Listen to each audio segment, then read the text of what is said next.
She is alone with her thoughts in the darkness. It has been a day since she attacked the church and killed the priest. It has been a day since she declared that she can find it, no matter where it may be hidden, if it exists. It may not be the case for other servants, but there is no way someone versed in magic like her would not be able to find a relic as holy as the Holy Grail. Then there is only one answer. The Holy Grail was never hidden in this church to begin with. She sighs and puts her fingers on her temple. When she closes her eyes, heavy darkness assails her body. No, it is just a scream. It is not coming from outside. The scream comes from her body and mind, telling her that her fatigue is at the limit. It has been a month since she was summoned. Since then, she has done her best to win. Her master is an ordinary person without a magic circuit, and she is the weakest of the servants. To make up for that, she abused forbidden magic. Collection from the people, the magical strings she placed throughout the town, and the control of the ley line using sacrifices. These are all reasons why she was called a witch during her life. But she has never used them before. She should have never used them, and she did not intend to do the forbidden. So, why did she end up using them for a meaningless conflict like this? She became a heroic spirit to take revenge. But she also knows it is meaningless to use the skills that labeled her a witch. She only uses trivial magic. She only created disasters that caused people to destroy themselves with their own greed. That was all the revenge she could manage. So what caused her to stray from her path so much? It is all for the Holy Grail. It is natural for me to go crazy for something that can grant any wish. That is a lie. She knows the true identity of the Holy Grail. She already knows what the thing is and why servants like her are summoned. It is true that most wishes can be granted using the Holy Grail that appears in this town. It will allow her to stay in this world with physical form, and it will allow her to start a second life as a human. But, how stupid. There is no meaning in such a thing. Saying so, she closes her eyes. She empties her mind. For now, she lets her guard down and rests her mind. She hears the sound of rain. It was a night without moonlight. The surroundings were pitch black, and she wandered with an empty mind. That is where she met him. With blood-stained body and frozen limbs, a chanced meeting that was more miraculous than any miracle.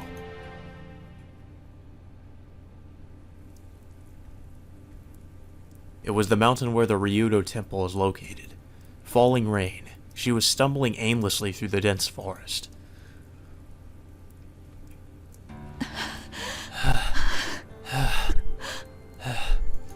She left behind a trail of blood. In her hand was a dagger that breaks all contracts. Her purple robe was wet with rain, and her limbs had turned white from the winter cold.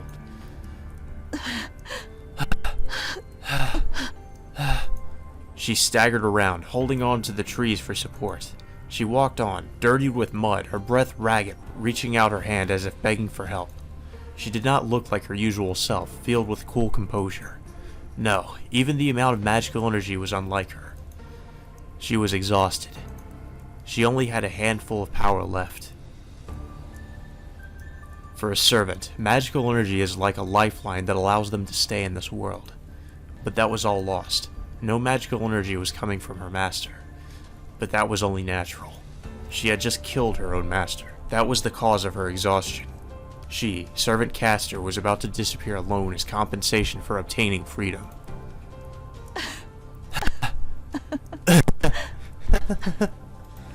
A dry laugh.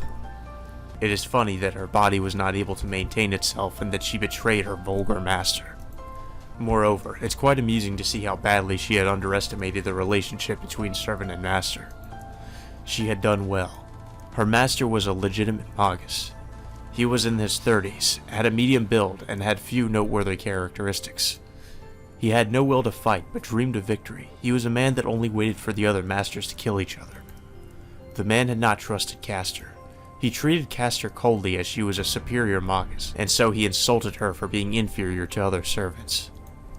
She gave up on him after a few days. She acted as an obedient servant and filled the man's conceit. In short, she made him use the command spells for meaningless things. She told him he did not need the command spells. She made him believe that she would be faithful to her master even without the command spell. It was his fault for believing in her. The master used his third command spell for a meaningless thing and was killed by Castor at that moment. It was easy.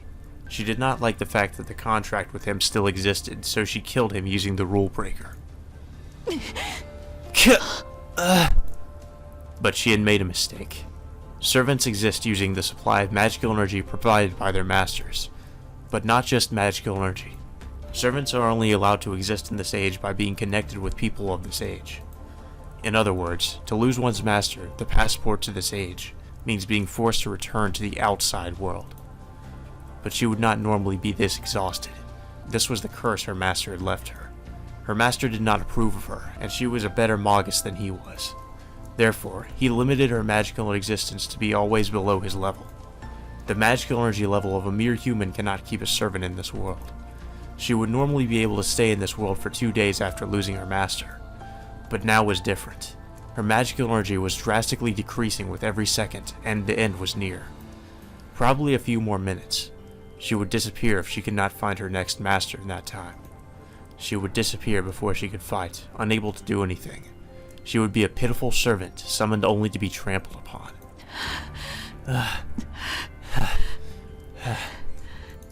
It was vexing. It was vexing, but it wasn't anything out of the ordinary. It had always been like this for her. She was treated unreasonably like this all the time. She was always used as a tool, and she was never understood by anyone. Yes, her life was always controlled by someone else. Her mind was destroyed at a young age to save a hero chosen by the gods. Just for the sake of a hero, the goddess of beauty happened to favor. The goddess cursed her to blindly love a man she had never seen. The girl betrayed her father, and she was even forced to betray her own country. There is no memory after that. After everything was over, the girl, who was a princess, was in an unfamiliar country. A girl that betrayed her father, the king, for a man.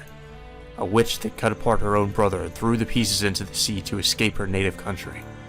And the man who wanted it done cast her aside in order to become king, saying he could not marry a witch.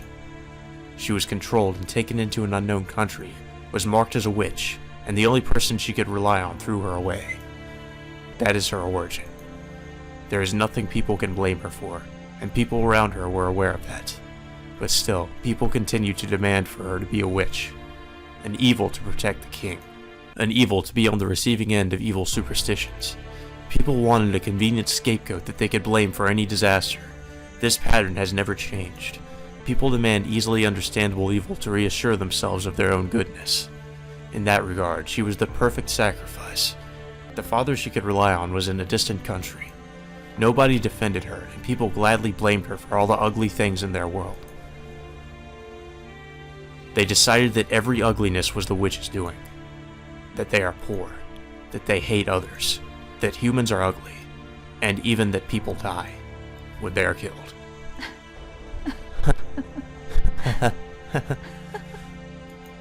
So she merely accepted it. Since she could only live as a witch, she decided to live like a witch. She swore to show them the ugliness of the wishes they demanded of her. If people do not know their ugliness, so be it. They can stay ignorant, go to hell for their own crimes, and suffer forever. They won't be able to get out of hell. They will suffer forever as criminals because they do not know what crimes they have committed.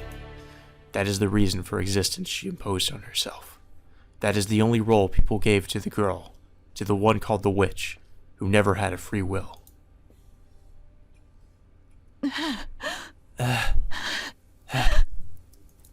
But nobody actually wished for such a thing.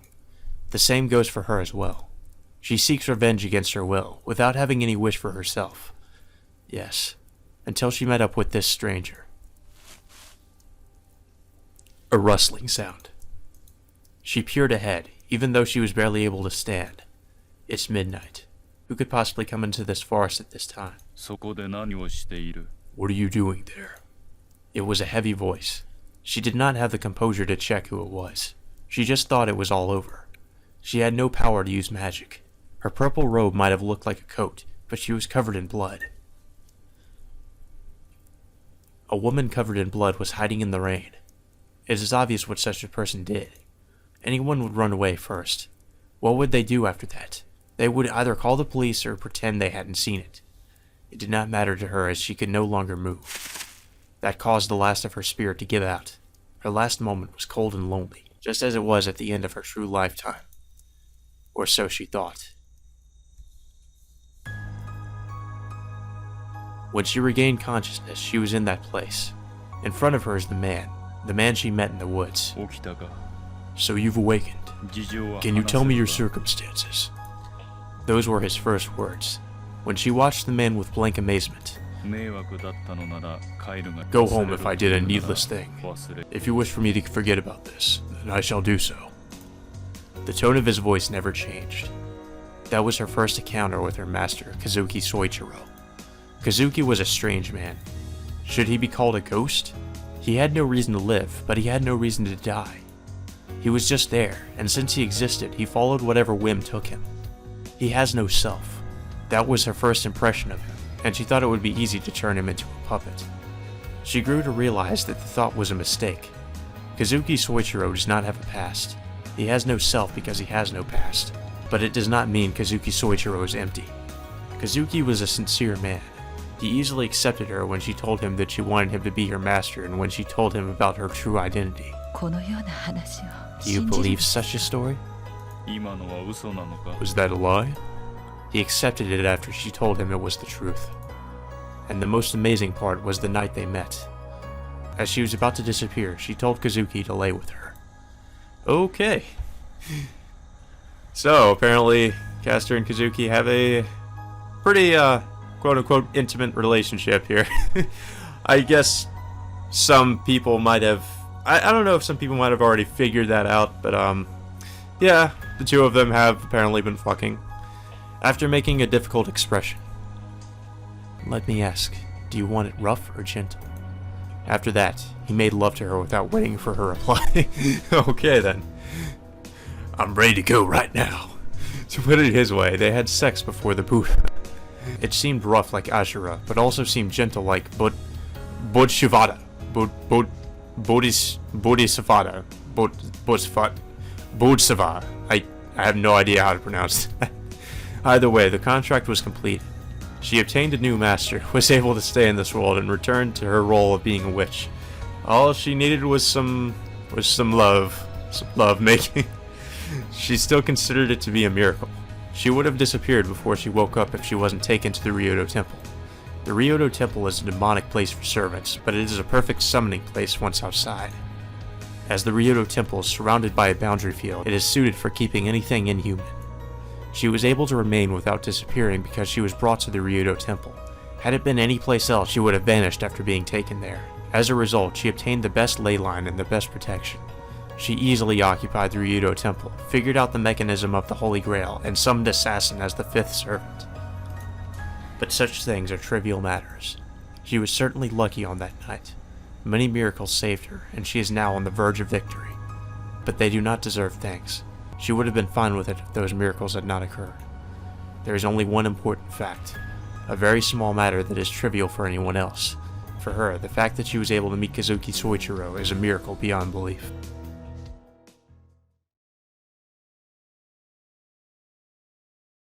But it's not going well. No, she feels that everything she does is not going well. Her master will not be delighted with what she did. He has never had an interest in the Holy Grail. She would do her best to grant any wish of his, but Kazuki Soichiro has none. A one-sided relationship.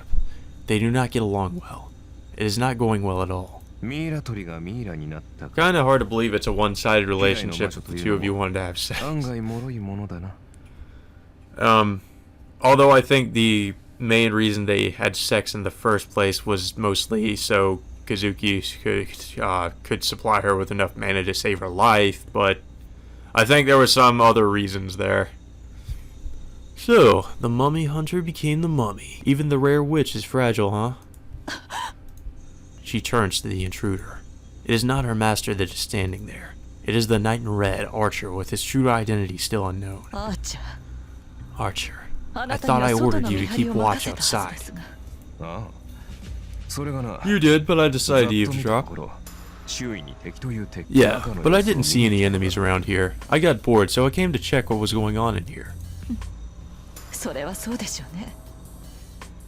私たちの敵はバーサーカーだけよ。I would assume so. それも The only セイバーさ enemy え we 陥 have 落 is すれば Berserker. こちらから Even 撃っ with て出 him, る we will だけ。 go attack them ourselves once あなた Saber が is 私 fully たちに願 controlled. え。 We have had nothing to fear since you joined us. あなたもそれが分かってい Isn't た that から why こ you そ came to my こち side? らについたのではなくて。 Who knows? Don't you think I only wanted to break my contract with that master? Don't you think I didn't care who my new master was? There was some truth in Archer's words. But what does it mean? Archer had no intention of betraying, but betrayed his master only because he wanted to break his contract with Tosuka Rin? そう。 I see. 小 So you 娘 did の not 思い like はご looking めん after とい that う little こと。 girl? Well, it is true that servants are 確かに dissatisfied with 私 their たちサーバン masters. トは It is natural for you to run out of patience with yours. No, she was perfect as a summoner, but some miscalculations occurred. And Caster, let me warn you, do not consider all servants to be like you. At the very least, Saber and Berserker were satisfied with their masters. A righteous hero can only be summoned by righteous people. I don't know about that. 何を今更。 Righteous ねじ heroes, 曲がったマスターだ summoned か by らこ righteous そ people. I think you should watch Fate Zero Archer and, specifically I'm referring to Caster's あなた master. に言われるまでもないわ。 Why tell me that now? A twisted master calls for twisted heroic spirits. You do not need to tell me that. Oh, that's true too. That's exactly my point. That is right. Servants are determined by their summoners. Summoners with dark shadows in their mind cannot summon heroic spirits who are on the light side. In that regard, she and Ryder are not heroic spirits. A twisted master calls for twisted heroic spirits. As Ryder was one that was beautiful, she was also one that was pure. It is ironic how the servant caster summoned is a fictional hero. But it is strange indeed once I think about it. You and Ryder are ones that oppose the heroic spirits, but you two are still summoned as servants. Well, the Holy Grail does not differentiate between good and evil, so I guess it will summon anyone with powers, huh? いいえ。 Even people that like to kill 本来 children. そんな英霊としての側面もあるもの Originally, なん a て mixed 混ざり spirit 物 that は had 選 a ばれ heroic ない。 side would not have been called upon. この戦いがおかしくなったのは Things went out 3 of 度目 order か。 starting with the Third War. それまでは Heroic spirits like Ryder 私 and I や were ライダ not ーのよう summoned な英 before 霊は that. 呼ばれなかった。 That does not concern her now. She is not concerned about the true identity of the Holy Grail. Servant Caster's mission is to win this war. She's not interested in what comes after. No, to be honest, that is not the end she wishes for. 無駄話はここまでよ Enough with あっ this ちゃ。 meaningless talk. 持ち場に戻 Get りな back さ to your い。 station. I don't care what you're thinking. You are my servant now. Your life is in my hands. あな Put たは that す into でに私の consideration サー when バ you ント。 talk to me. Understood. Then I shall live up to my master's expectation like an obedient servant. The knight in red goes up the stairs. Seeing him off silently, Caster lets out a long sigh.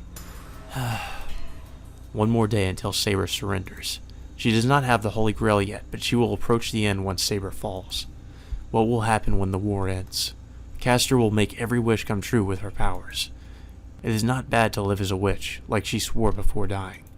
But the reason will go away once the war ends.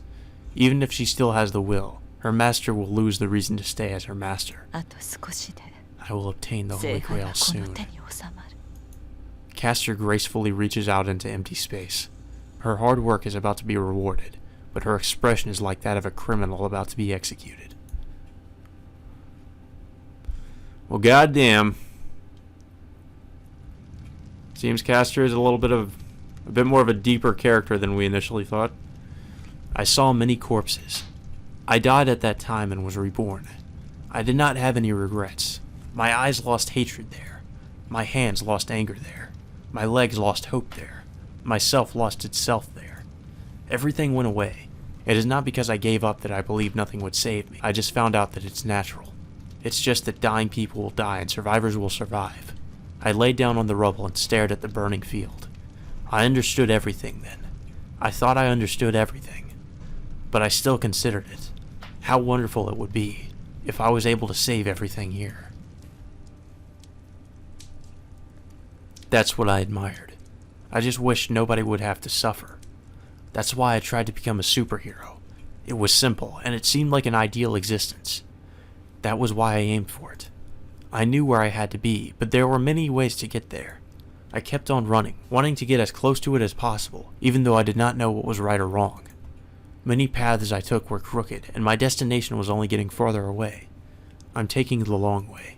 I've been repeating this for 10 years since I got saved by Kiritsugu. But I won't regret it. I'm not as skillful as Tosaka. I will take the wrong path and lose a lot of things at times. But I cannot discard them as meaningless. I have to present meanings for everything I've trampled upon and everything that cannot be returned. So I cannot lose. It can't be helped if I lose against someone else. But I can win against myself. I can always fight back against my mind that tells me to give up. That's all I swore upon. There's only one thing that I believed in and wanted to believe in. I think there's some foreshadowing there. That's right. Even if I'm walking down the wrong path, I will not regret believing in it. I'm going to be a superhero, just like Spider-Maso.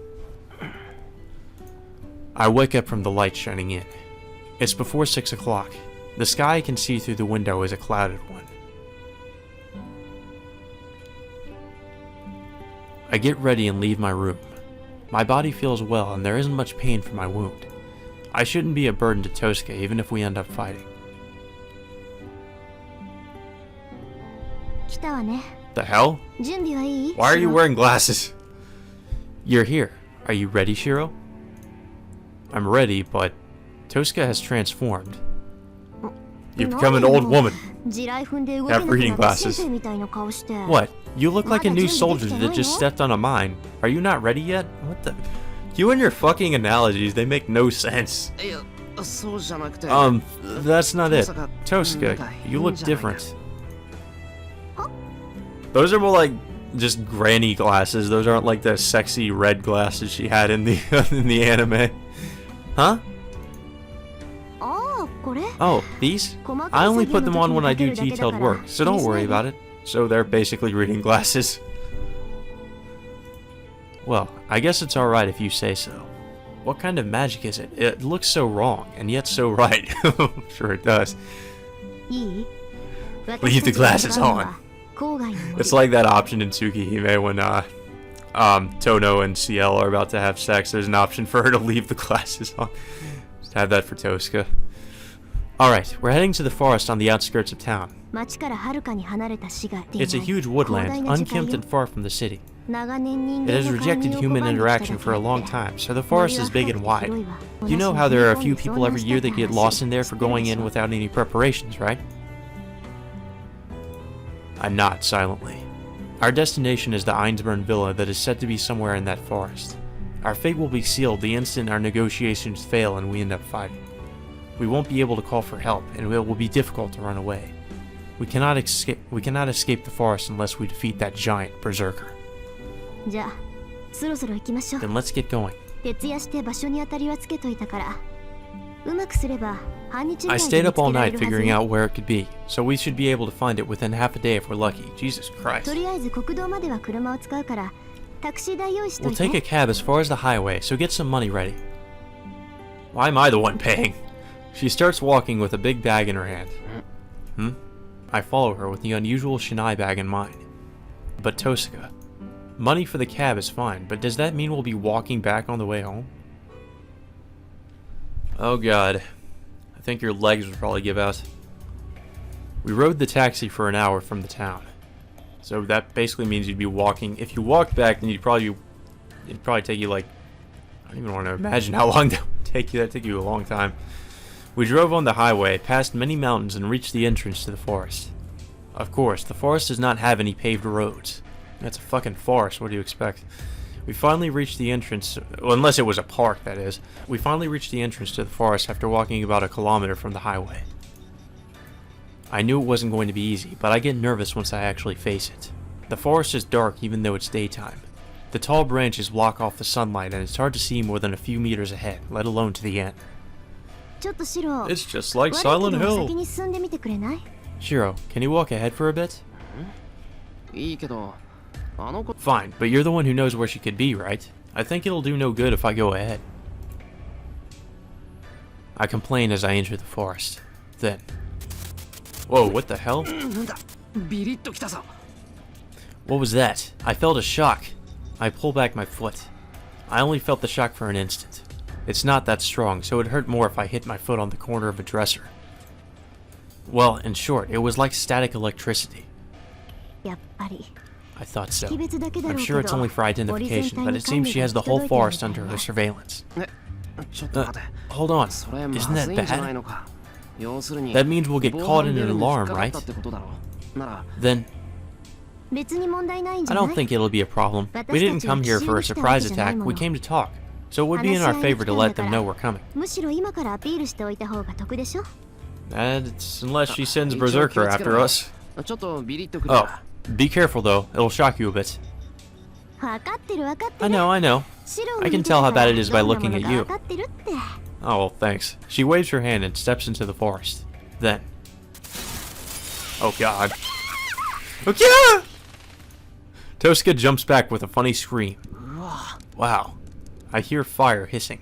I want to believe it's my imagination that the leaves under Tosca's feet are scorched. 個人差がある警報みた I いな guess there's personal differences on the alarm. It was light in my case. I calmly analyze the situation.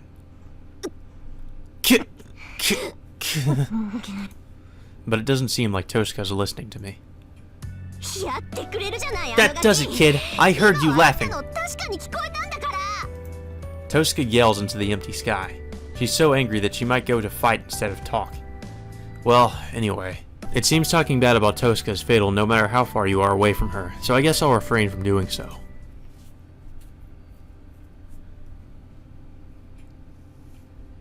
We walk into the forest. We're the only people in this vast place. I don't hear any beasts, and the grasses are like dead corpses. The endless rows of trees makes me think this forest goes on forever. It's been 3 hours since we entered, just as our surroundings start to blur together. 見つけた Found it. って Jeez, I'm still stunned even though I knew about it. They really did build something like that in such a place. I follow Tosca's stare. There is only darkness ahead. Between the trees, there is something unbefitting of those surroundings, visible through a crack so small you'd miss it if you weren't careful. なんだあれ What's that? Is that a wall? 壁よ It is a wall. Jeez, what's up with them? They brought that whole thing from their 自分 country. たちの国から丸ごと持ってきたものよ Tosca complains and heads to the strange object we can see in the distance. I still can't tell what it is, so I follow her. We get out of the forest. The endless forest quickly ends. No, it seems like the forest is scooped out here with a big spoon. The sky curving above us is gray, a giant dome. It seems more like an underground kingdom than a clearing. Holy shit.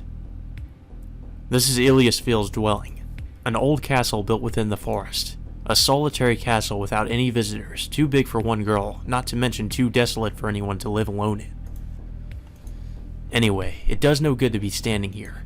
According to Tosca, Iliasfield knows we're here. Then we should go in from the front entrance as a sign that we're not here to fight. よし行くぞ And 父さん this is like the mansion from fucking Resident Evil 1. It's just the middle of nowhere. It would kind of suck to live here too, especially if it takes 3 hours for you to walk all the way here. Let's go, Tosca. Tosca? Tosca is looking up at the castle with an alarmed expression. Her face is tense as if she's confronting an enemy. 父さんが Tosca, is there something wrong? Yeah, there's someone else besides us here. そりゃいるだろう Of course. イ This リア is って where こと Ilya and バーサー Berserker カーの live. 住処なんだから そうじゃなくて That's not what I それ以 mean. 外の There's 誰か someone って else こと other よ than that. We're going in Shiro. this way, こ Shiro. っちから入るわよちょっとお前 Wait! Tosca starts running towards a big tree by the wall, and I don't have time to stop her. No, that's not all. She grabs onto a branch and skillfully climbs up. I look up in astonishment. Tosca looks around and she jumps and kicks at the castle. A shattering sound. The window breaks and the red figure disappears into the castle. ほら早く Come on, there's something seriously wrong with this castle. Hey, weren't we here to talk? But what's done is done. I climb up the tree and jump into the second floor window like Tosca. Breaking and entering. We enter the hallway. Even before I'm dazzled by the magnificence of the castle, I sense the abnormality Tosca is talking about. I hear sounds of fighting, swords crashing against each other. But would such a storm-like battle even be possible? Even the most fierce battle of swords, the battle between Berserker and Saber, did not create such sounds. Oh, Then I suddenly realized, this isn't the sound of swords crashing. This is one against many. There's literally a war going on somewhere in this castle. One side has to be Iliasfeel. This is Iliasfeel's castle. If there's a battle here, it could only be Berserker attacking the intruding enemy. I run. The sound is coming from below us. Considering the location we came in from, the battle is happening right in the center of the castle, in the guest hall. I run through the unfamiliar castle. This isn't the time to be talking. I don't know what's going on, but something terrible is happening. I run down the stairs. The fierce battle is happening nearby. Alright, this place is connected to the stairwell down to the hall. Tosuke confirms what's down the hallway. The hallway splits at a T-junction, both branches leading to a terrace at either side of the hall. Let's part here. I'll go from this side, so you go from that side. It's better to split up. As we are now, we have no way to escape once we're found. There's no point in staying together right now. We don't stand a chance either way. If we're separated, there's hope for the other one to escape even if one of us is found. Tosuke walks down the hallway facing east. I nod and go down the other hallway, the one heading west. Shiro. She suddenly calls to me. You know, right? Don't do anything no matter what happens. We have no way to fight right now. Run away if you think it's dangerous. Run away even if one of us gets caught. Saving others comes after you save yourself. Yeah, Shiro's not going to take that advice. She suppresses her emotions. It sounds more like a wish than a warning. Holy shit. I go around and come out into the terrace. I see Tosuke emerge on the opposite side. She immediately takes cover, then peeks out. As soon as I follow her example and look down, we both gasp. Shinji? Why is he here? Shinji stands atop the rubble in the corner of the room, happily watching the scene. No, that's not the surprising thing. What I have to accept right now is the battle Shinji is observing.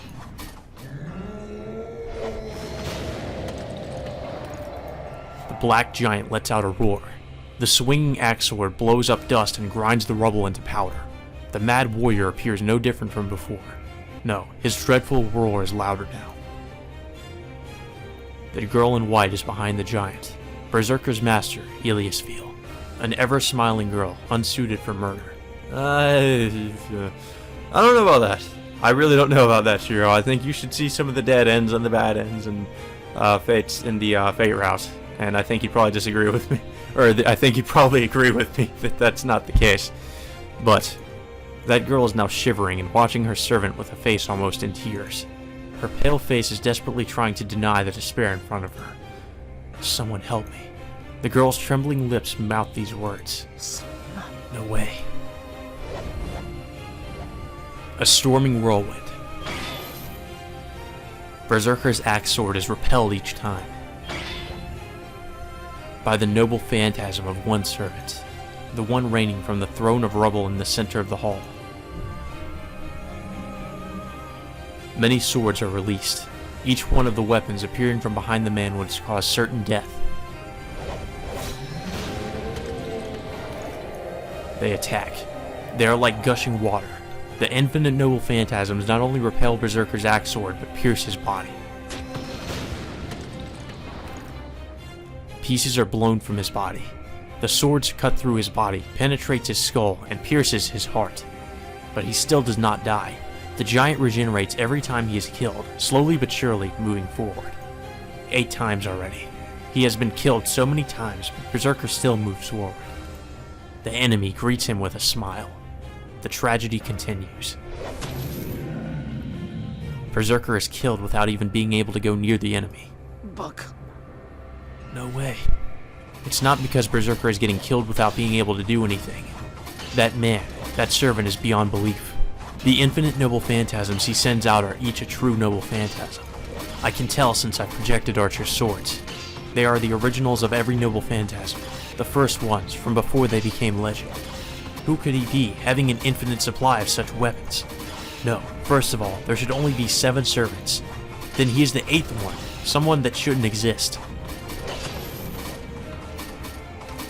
I can't breathe. Berserker defies description. His body of steel and his superhuman strength and his regenerative powers on top of that. He's not someone you can match. But the 8th Servant does not retreat from such an opponent and overwhelms Berserker using the demonic swords and the holy swords he releases. When I look up, I can see that Tosca is pale as well. It's only natural. The place below us is a land of death. We'll die instantly if we enter it. No, more than that. He is a demon. He has a brutality different from Berserker. That man wishes for battle only to kill others. But, with such an enemy in front of him, the Black Giant is still the strongest. He does not stop even if he is pierced or slashed all over his body. He receives the rain of noble phantasms, regenerates each time, and closes in on his enemy. It is an advance devoid of tactics. He is not thinking about countering the enemy's attacks. It is a savage fight where he advances on the enemy as long as he still lives. He will not reach the enemy. Berserker's brute courage will prove futile and he will end his life as a mere target. The enemy understands that. That is why he is standing there and provoking the foolishly advancing giant. The Black Giant does not have a way to win. It's something the enemy and even I understand. And probably, even Berserker himself knows that. But the giant keeps walking forward. He knows no retreat and does not avoid the attacks. The man greets the figure with a smile. As expected from dog shit. You can only fight. I had hoped for you as a fellow demigod, but it seems I expected too much. The noble phantasms emerge from space. Letting out a laugh, he readies the noble phantasms behind him. Then let me finish you off now. It will be unpleasant for you to come any closer.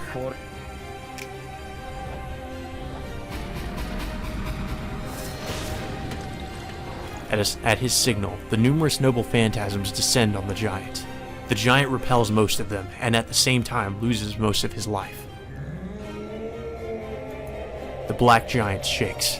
The body of rock starts to fall. But the giant stands his ground and shakes the noble phantasms from his body. What? The exclamation of surprise comes from the strange servant. The Black Giant destroys the swarm of noble phantasms and moves towards his enemy. His body is dying already. With a hopeless fatal wound, the Black Giant still advances. It is the result of a strong will. It is not madness resulting from being a berserker. The giant faces this hopeless fight with an iron will. Damn, a mere target survived my attack? The magical bullets are fired mercilessly. Repelling it with his axe sword, the giant corners the man with his body slashed and with his limbs pierced. He will not reach the man, but he still challenges the man because there is something he cannot give up. Then what is he moving forward for? Servants fight for their master to protect the master's life. That is why the giant does not retreat.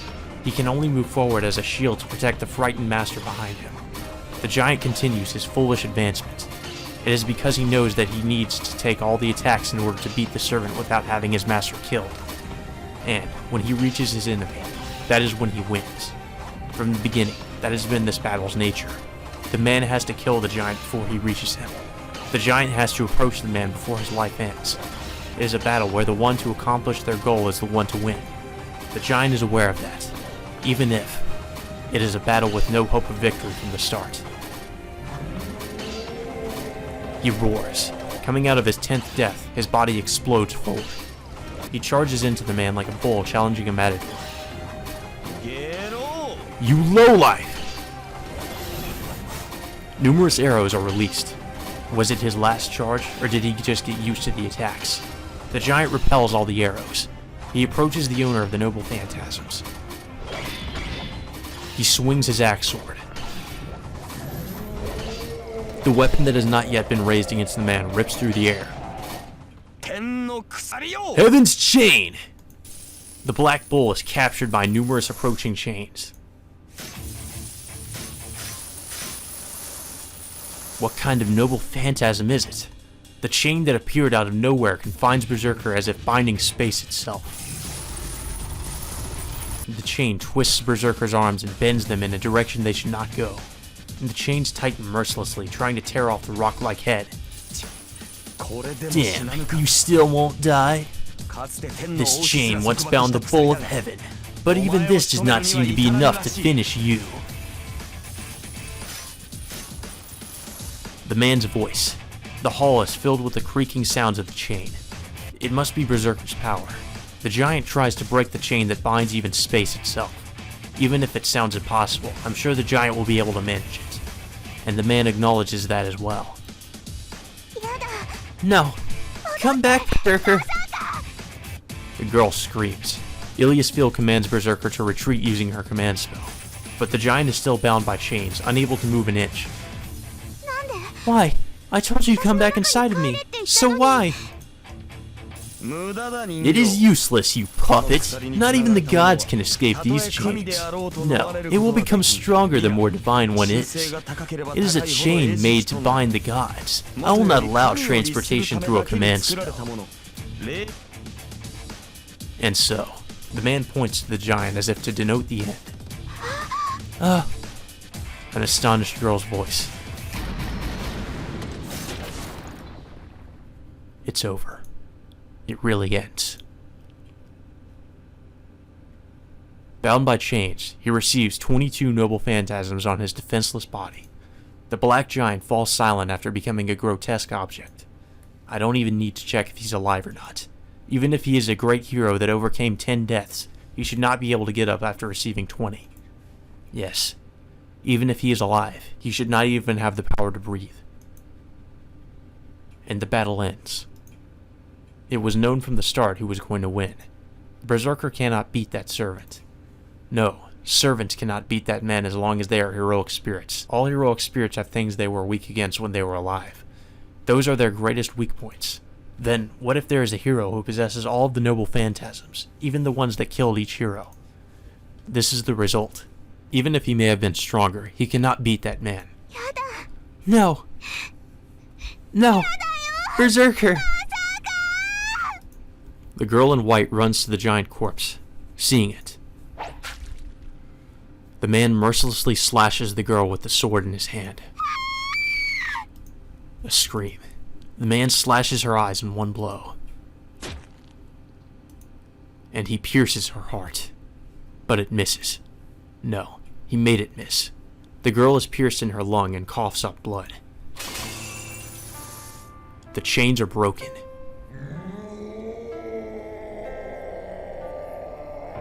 This isn't even my final form. Shattering his vines, the black giant charges the man. The man pierces the slow-moving target. A lance to pierce the heart. He impales the giant with a lance very similar to Gaybolg. That's it. The black giant dies for sure this time. The sword is pulled out from the girl. Leaving traces of red, the girl crawls to the unmoving giant. Watching it in delight, the man walks forward. He throws down his sword. He will use his bare hands to finish off the dying girl. I'll die. I'll probably die. I'll surely die this time. There's no logic behind that servant. He will kill anyone that hinders him. I will surely be killed if I don't get away from here before he finds me. And oh shit. Damn it. I think I remember what happens here, so it's not really... I don't think we're gonna screw up if we choose the first choice. Or, not the first choice, but the second one. First one being restrain myself, and then the second one is stop the man. I think he tries to stop him, or like he yells for him to stop. So, we're gonna try this. My frozen body bursts. My feet lift me up and my arms grab the railing at the same time. I see Tosca as I do so. She's biting her lips in anger while watching the tragedy below us. I know. Tosca wants to stop him as well, but we'll be the ones to be killed if we do so. She can't stop him. That goes the same for me as well. I know it's stupid of me to die trying to save a dying girl. I don't care about that. I just can't leave her be. That's all that fills my mind. I jump down over the railing. Tosca and Shinji both look in surprise at the intruder, but the man does not even look at me. The man reaches for the girl's body. やめろ Stop! I yell. I stop him with all my might. ほう Oh? The man stops his arm, and he slowly turns to me like death that found its new prey.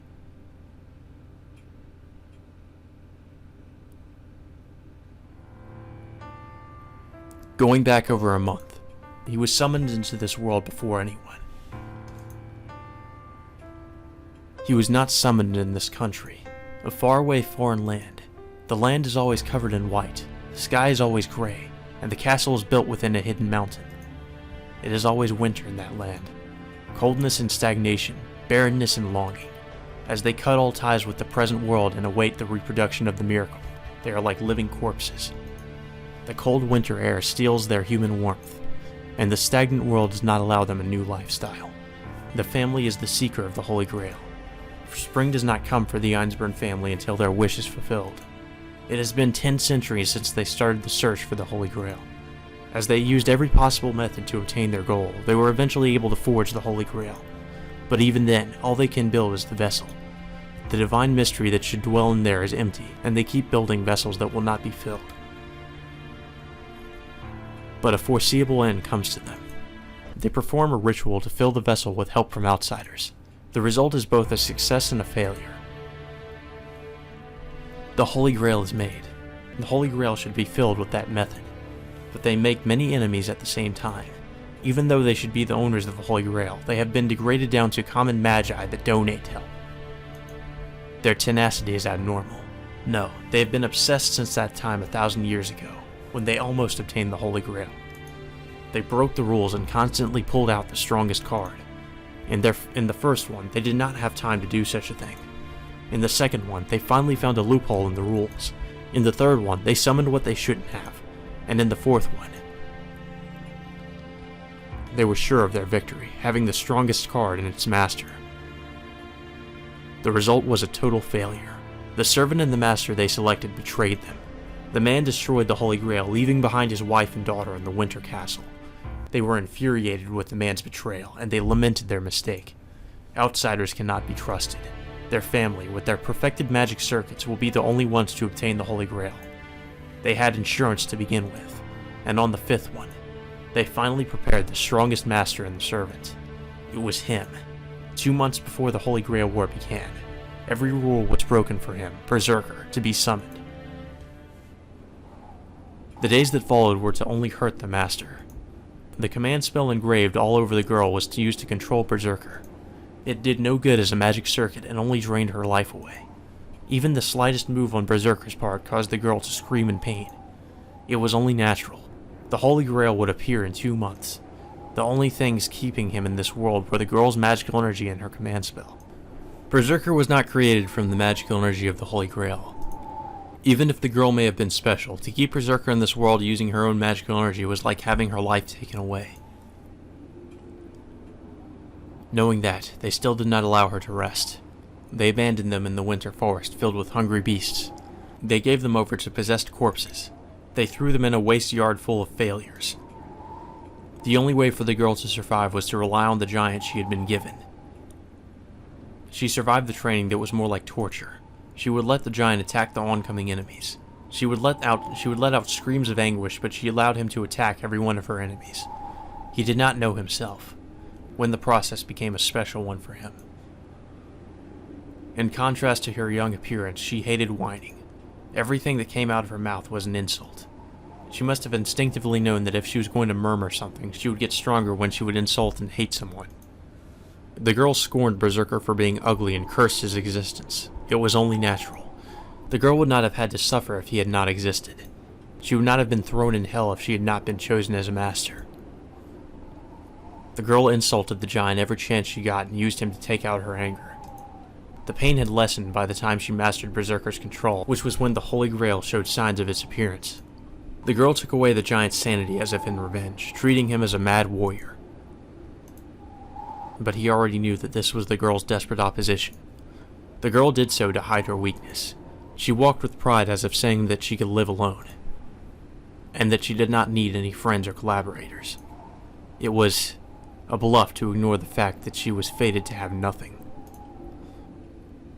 バーサー You're strong, Berserker.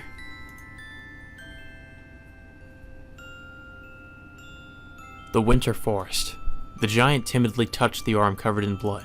Surrounded by hungry beasts, the girl was prepared for her death, but desperately denied it. At that time, he was not able to move without an order from his master, and he was the first to be attacked by the beasts. The beasts spit off pieces of his neck, head, and limbs. With the scene in front of her, the girl screamed. As he had his sanity taken away, he cannot recall what she said back then. But the girl yelled not for her sake, but for his. Even though her body was destroyed whenever he swung his arm, she endured it for his sake. That's why they were both covered in blood. The giant was covered in the beast's blood, and the girl was covered in her own blood.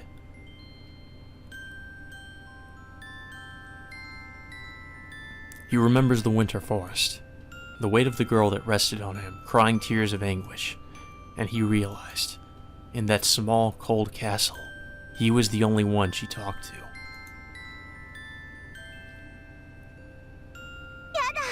No! No! Berserker! Her figure appears in his vision. It is just like that time, the tears he did not see on her since she became a complete master, the girl running to him in tears. And the man slashes her. The golden foe gashes her eyes with a single slash, taking away her life forever. Her face is covered in red. She still runs in spite of that, but falls over a piece of rubble as her eyes are cut. The slender body falls over. There. The enemy's sword is brought down. The sword misses her heart. The girl is coughing up blood as her lung must have been pierced. It is not instant death, but it is fatal. With her eyes slashed, her lung pierced, and her servant eliminated, she has nothing now.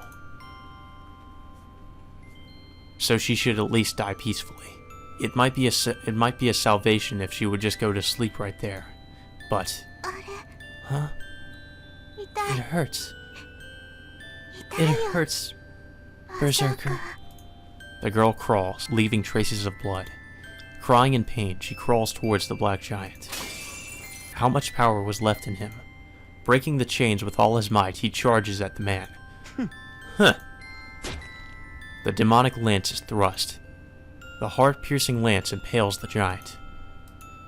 That ends it. The man pulls out the lance as if nothing has happened, and the remaining power of the giant completely disappears. His body disappears. All the power that was giving his body form has disappeared. So all that is left for him is to disappear. As he ran out of magical energy, there is no way for him to stay in this world. He falls, but in his last living moment, he sees the girl fumbling around for him.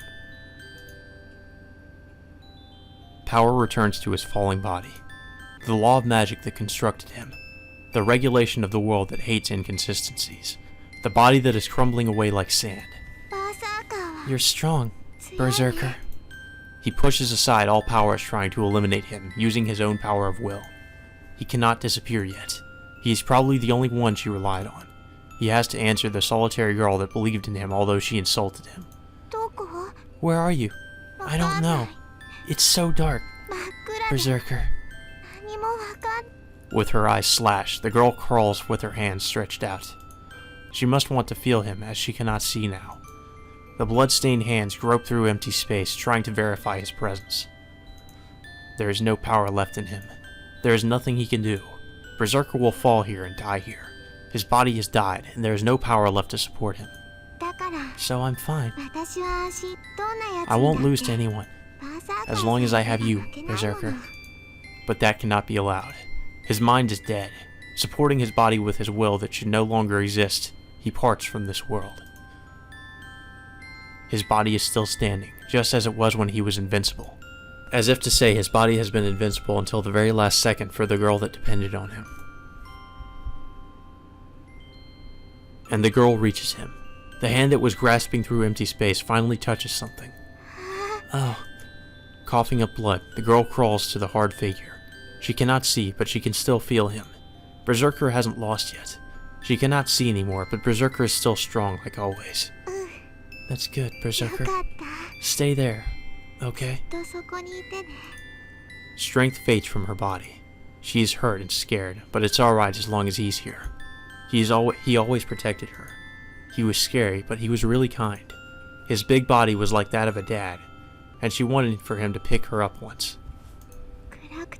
I'm not scared anymore even though it's dark. You're strong, Berserker. I'm safe if you're there like that. She rests her body on him. It feels as though he'll rest one of his big, solid hands on her head. It's probably true. He should be patting her head when she opens her eyes. It's a bit cold.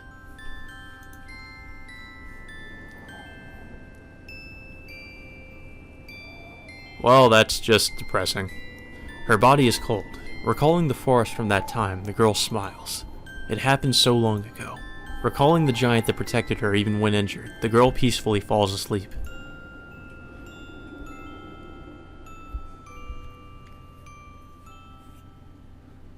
Well, that was a pretty brutal way to kill her.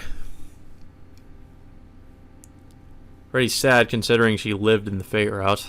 Well, at least lived for a certain amount of time, I'm assuming. The man reaches out for the girl that went to sleep. Stop! I yell. I don't consider the personal danger, nor what could happen to me. Oh? The man stops. Behind him stands Shinji, surprised at the sudden intruder. The man smiles ominously.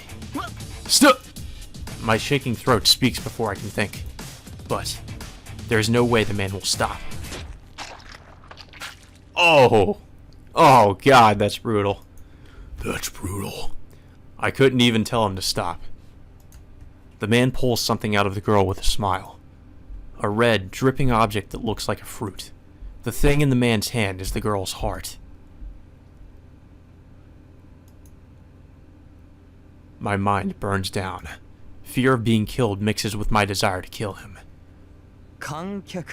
So there was an audience. I understand you want to observe my gallant figure, but with the girl's heart in his right hand. Watch what you say. No one gives orders to a king, you mongrel. He shoots off one of his numerous noble phantasms at me. The terrace falls. The man's noble phantasm destroys the wall of the castle.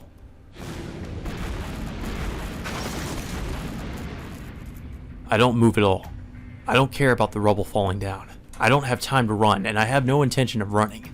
I don't care even if a big piece of debris scratches against my back. I can't think of looking away from that guy now. Oh, so it's Saber's master. His red eyes react to my enmity. I'm going crazy. I'll die in the next instant. There's no way I'm afraid of that. But my body refuses to run away and keeps screaming to defeat that enemy. The girl's corpse keeps ordering me not to forgive that man. It's only natural for me to go crazy. My mind churns with conflicting impulses towards life and death. It seems you have a will to fight, but that is nothing. You are worthless without Saber. A sword appears in his left hand. The sword is mercilessly raised and should come down to kill Miyashiro. I keep glaring at the enemy. I can't even think about showing my back to him. Hold on, I know this guy. The man's sword stops. Shinji, who was watching from the other side of the wall, walks to the center of the hall. Yo, long time no see, Emiya. I didn't expect to see you here, so I'm a bit surprised. The man does not move. There's about 10 meters between us. Would I be able to get near him? Even Berserker could not close this distance. Oh, are you so scared that you can't talk? Well, I understand how you feel. I was like that when Ryder got killed. Yeah, that's right. I'm glad you let me go back then. There's nothing I can use as a weapon, but I don't care. My head is clear right now. I don't feel any uneasiness about projecting his swords right now. Hey, I'm telling you to look at me. I slightly shift my gaze in his direction. I look at Shinji while keeping the man in my view. That's right. So you do know who's the most powerful here. That's certainly not you. I gasp. It's not because of what he said. It's unexpected that he is saying so from the bottom of his heart. No. Shinji's not powerful at all. More like Gilgamesh is the powerful one. Shinji's just a little fucking... Shinji's just a prick. Let's just put it that way. He's just a prick who thinks that he's powerful. But he knows next to nothing. And he could probably not fight as... If he were just to fight himself, he would not stand a chance. That's right. So you know, right, Emiya? You'll die now. How out of place. Why say something that's so obvious? Sorry I didn't introduce him to you yet, but he's my new servant. He's more amazing than Ryder, right? Shinji puts his hand on the man's shoulder, and with a delighted face. Beg for your life, Emiya. I might consider it. He says something unimaginable. I refuse. I do not hesitate. I answer right away without showing any signs of even considering it. Fine. Then you can die. Shinji jumps back. The man, still with a cold expression, finally brings his sword down. Hold on. I won't guarantee your master's life if you move an inch. And the man stops his sword once again. Everyone looks up. Everyone down in the hall turns his attention to the girl on the terrace. Tosuka's hand is aimed at Shinji. Even though Shinji's not a Magus, he should know what that means. Tosuka's serious. If the man brings down his sword, she will kill Shinji as retaliation. Tosuka, why are you here? She doesn't answer, but just keeps her aim on Shinji. What? What? Are you really going to shoot me? You murderer! You're the one who killed first. Well, I don't care about that. The right to kill and be killed are the same. You should know that with your human instincts, even if you're not a Magus. Shinji retreats weakly, being stared down by Tosuka. And... The man just watches it in delight. He looks at Tosuka. Then, I think there was a strange shaking for an instant. I see. You will not be able to kill me. So you went after the master instead. You brought on the negotiation because you know I would not stop even if you killed my master. That's right. You wouldn't stop even if I killed Shinji, but you can consider it in this situation, right? You can save Shinji right now. If you're a servant, it should be a hard blow for you to lose your master. Huh, I see you are pretty clever. That is your only option if you want to save that scum. His sword disappears. He turns his back to me as if he's lost interest. What are you doing? Who told you to stop? No, the situation has changed, Shinji. She will be perfect as the vessel. Huh? Shinji stops breathing. His face, filled with irritation, suddenly turns into a dirty smile. I see. Wow. I'm glad you're still alive, Tosuka. I see. I'm relieved as well. I've known you for a long time even though you're like that. It'd be discouraging to have you dead already. Laughing, Shinji claps his hands. It's so strange. Shinji shows no fear even though Tosuka can end his life. It seems an overwhelming joy is numbing his emotions. Oh well, with that aside, how about it, Tosuka? Do you want to forget about Emiya and team up with us? Us? That's right. You should know that Castor is stocking up power. The Ryuto Temple is the altar this time. It's a bit unfavorable for us if she's taking position there and stocking up magical energy. Shinji says this with both of his hands raised. That's an obvious fact. If I have to add, it seems Shinji doesn't know Castor obtained Saber and Archer. You can tell, right? There's not much of a chance of victory by myself. I'd beat Berserker's master, but this isn't enough. We can make one that will even beat Castor if you join us. Shinji invites her with confidence. To that, I refuse, Shinji. I don't know who you're connected with, but there's no way I would follow a guy that is being used. Tosuka refuses him without twitching a brow. What? Can't you tell? I'm warning you since I've known you for a long time. You should get some intelligence to observe what's going on around you. You're the one who considers Mato Shinji to be a master. Don't you realize by now that you don't have talent as a magus? Damn, shots fired. You. Shinji's face stiffens up. The harsh words must have caused him to forget that his life is in Tosuka's hands. Do it, Gilgamesh! Kill Emiya and Tosuka! Shinji orders his servant. What? What? I told you to kill them! It should be easy for you to kill them before I get killed! No. This is too bad, but we're out of time. It will rot if we take any more time.